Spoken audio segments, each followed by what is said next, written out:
এটা হচ্ছে আম্বের ফোর্ট, যেটা ইউনেস্কো ওয়ার্ল্ড হেরিটেজ সাইটের মধ্যে একটা। 16শো শতাব্দীতে রাজা মানসিং এটাকে তৈরি করেছিলেন, দারুণ সুন্দর। আর এই আম্বের ফোর্ট মুঘল এবং বেলে পাথরের স্থাপত্যের মিশ্রণ, দারুণ সুন্দর। মানে বলতে পারো জয়পুর এটা দেখার মতন দুর্গ আম্বের ফোর্ট। আর এই আম্বের ফোর্ট সাদা পাথর এবং বেলে পাথরের তৈরি করা। এখানে যেটা মূল আকর্ষণ সেটা হচ্ছে শীষ মহল, মানে কাচের প্রাসাদ, দিওয়ানি আম, দিওয়ানি খাস এবং সুহাগ মন্দির। দারুণ সুন্দর, দারুণ সুন্দর। এই দেখো, তো তোমাদেরকে দিওয়ানি আম সেটা দেখিয়ে দিই।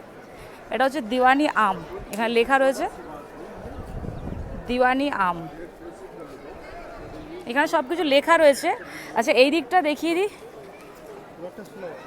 ডিজাইনটা দেখেছো কি নাইস লাগছে। মানে রাজস্থানের দেখার মতন দুর্গ। রাজস্থান কি বলো, পুরো ইন্ডিয়ার মধ্যে, সারা ওয়ার্ল্ডের মধ্যে একটা দেখার মতন দুর্গ, ইউনেস্কো ওয়ার্ল্ড হেরিটেজ সাইটের মধ্যে একটা। আর এখানে একটা তোমার স্নানঘর আছে যেটা টার্কিশ বাথ, এখানে দেখিয়ে দিচ্ছি তোমাদেরকে। এই দেখো টার্কিশ बात हमाम।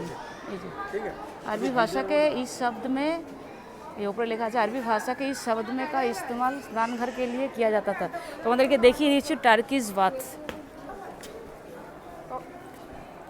এই দেখো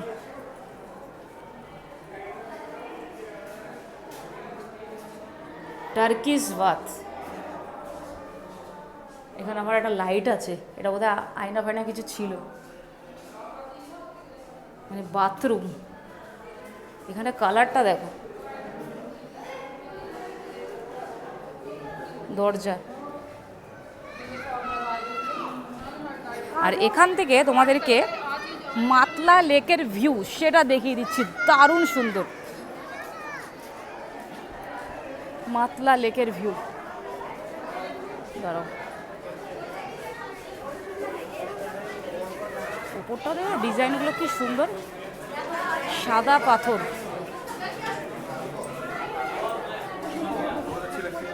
এই দেখো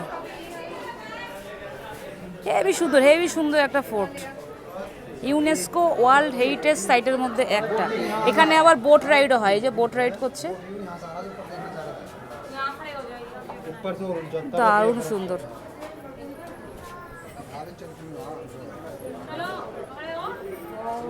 আম্বের ফোর্ট।